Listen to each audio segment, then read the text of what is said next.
आर्य समाज के बलिदानी श्रृंखला में आज हम बात करेंगे धर्मवीर पंडित लेखराम की। वैदिक धर्म के प्रति अनन्य निष्ठा रखकर धर्म प्रचार, लेखन, शास्त्रार्थ, शुद्धि तथा लोकोपकार के विविध कार्यों में जीवन समर्पित कर देने वाले पंडित लेखराम जैसे धर्मवीर आर्य जाति के इतिहास में बहुत कम देखने में आते हैं। इनका जन्म 1915 विक्रमी में जहलम जिले के एक ग्राम सैयदपुर में मेहता तारा सिंह नामक ब्राह्मण के यहाँ हुआ। बाल्यकाल में उनका अध्ययन फारसी तथा उर्दू के माध्यम से हुआ। यही भाषाएं उन दिनों पंजाब में पढ़ाई जाती थी। सामान्य शिक्षण प्राप्त करने के पश्चात वे 17 वर्ष की आयु में पुलिस में भर्ती हो गए। इस विभाग में उन्नति करते करते वे सार्जेंट के पद तक पहुंच गए। इन्हीं दिनों इनका झुकाव धर्म एवं अध्यात्म की ओर हुआ। वे गीता का नियमित पाठ करते तथा अद्वैतवाद की दार्शनिक विचारधारा का लगातार चिंतन करते। उन्हें पंजाब के प्रसिद्ध क्रांतिकारी विचारक मुंशी कन्हैया लाल अलखधारी के ग्रंथों को पढ़ने का भी अवसर मिला। फलतः उनके विचारों में परिवर्तन आया। अब वे ऋषि दयानंद की विचारधारा से परिचित हुए। 1937 विगत में पेशावर में उन्होंने आर्य समाज की स्थापना की। अब उन्हें वैदिक धर्म के विषय में अधिक जानने की इच्छा हुई। एक मास का अवकाश लेकर वे ऋषि दयानंद से भेंट करने के लिए अजमेर जा पहुँचे। उन्होंने स्वामी जी के चरणों में सिर नवाया और अनेक जिज्ञासाएं प्रस्तुत की। जब स्वामी जी महाराज ने इस युवक के सभी प्रश्नों का समाधान कारक उत्तर दे दिया, तब पंडित लेखराम संतुष्ट मन से स्वस्थान पर लौट आए। स्वामी जी ने इस समय उनसे यह भी प्रतिज्ञा कराई कि 25 वर्ष पूर्व वे हरगिज विवाह नहीं करेंगे। पंडित लेखराम ने गुरुवर के इस आदेश को निभाया। पंडित लेखराम अब सर्वात्मना धर्म प्रचार में जुट गए। उन्होंने धर्मोपदेश नामक एक उर्दू मासिक निकाला। उसमें उच्च कोटि के लेख लिखने लगे।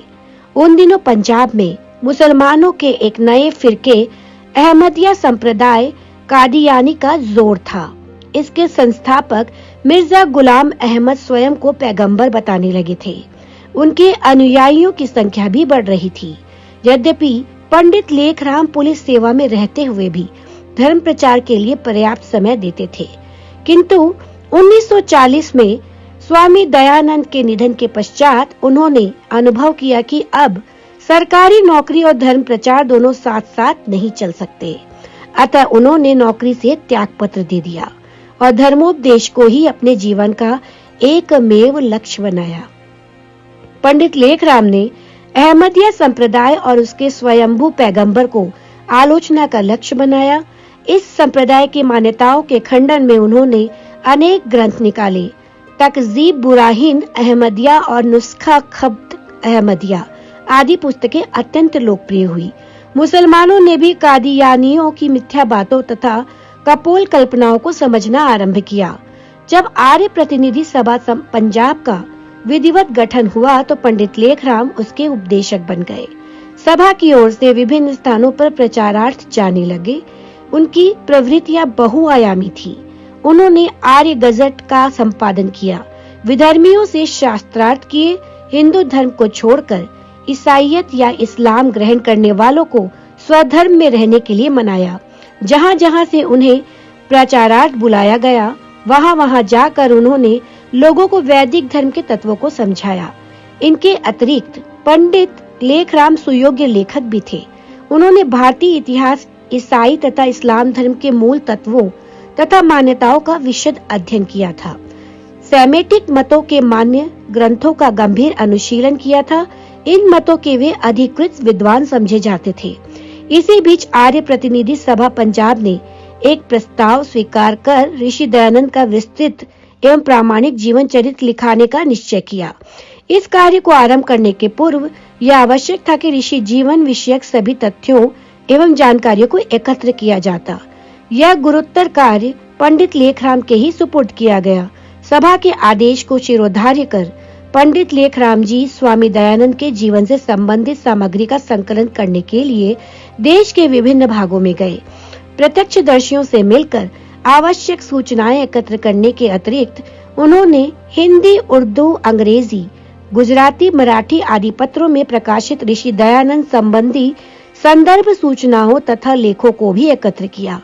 इस बृहत संग्रह कार्य को पूरा करने के पश्चात वे लाहौर आए और जीवनी लेखन का कार्य आरंभ किया। यह दुर्भाग्य ही था कि असमय में बलिदान मार्ग के पथिक बन जाने के कारण पंडित लेखराम की लौह लेखनी से आचार्य प्रवर का वह विशद जीवन चरित्र नहीं लिखा जा सका। कालांतर में पंजाब सभा के प्रधान लाला मुंशीराम के आदेश से पंडित आत्माराम अमृतसरी ने पंडित लेखराम द्वारा संग्रहित सामग्री के आधार पर ही इस बृहद ग्रंथ को उर्दू में लिखकर पूरा किया।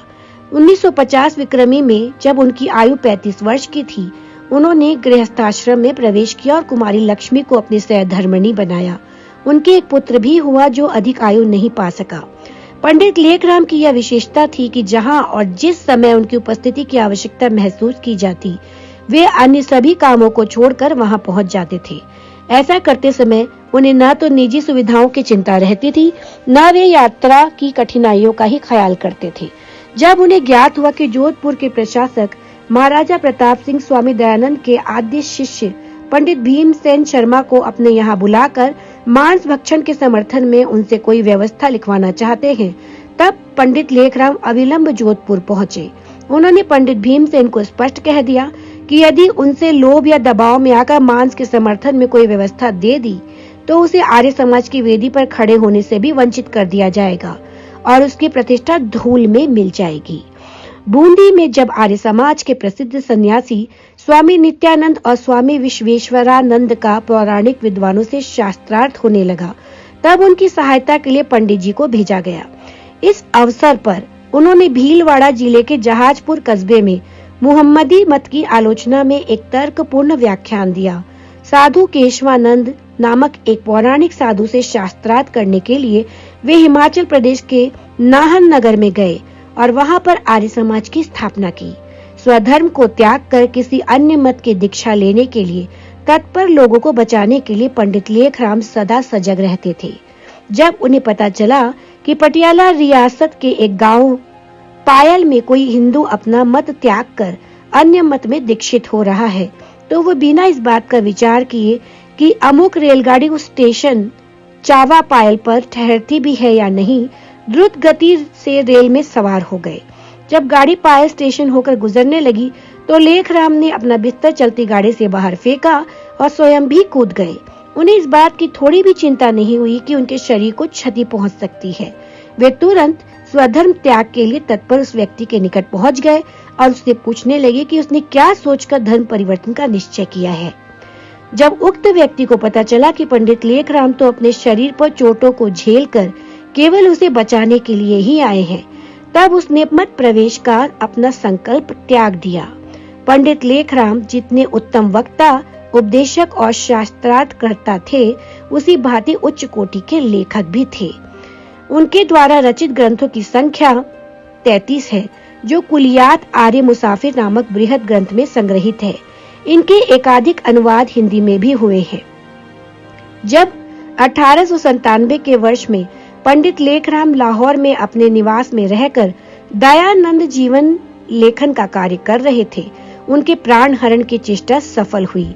जब वे दिन भर के लेखन के कार्य से थककर अंगड़ाई लेते थे, तो एक काले, गठीले तथा हिंसक प्रकृति के पुरुष ने उनकी छाती तथा पेट में छुरे से घातक प्रहार किए।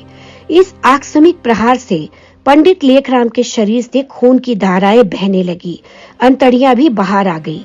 उन्हें तुरंत अस्पताल पहुंचाया गया। जीवन के इन अंतिम क्षणों में भी ईश्वर विश्वासी लेखराम परमपिता का निरंतर स्मरण करते रहे। उस समय आर्य समाज के मूर्धन्य नेता लाला मुंशीराम भी उनकी मृत्युशैया के निकट उपस्थित थे। इस समय अमर हुतात्मा श्री लेखराम ने आर्य जाति को अपना अंतिम संदेश देते हुए कहा कि आर्य समाज में तहरीर यानी कि लेखन तथा तकरीर यानी कि व्याख्यान का काम कभी बंद नहीं होना चाहिए। मर्म स्थलों पर लगे प्रहारों ने उनके जीवन की आशा को समाप्त कर दिया। 6 मार्च 1897 की रात्रि को इस अमर धर्मवीर का धर्म की वेदी पर ही बलिदान हो गया। धर्म और सत्य के लिए स्वयं को होम देने वाले पंडित लेखराम और सर्वस्व त्यागी पुरुष ही महान मानवता के प्रकाश स्तंभ है।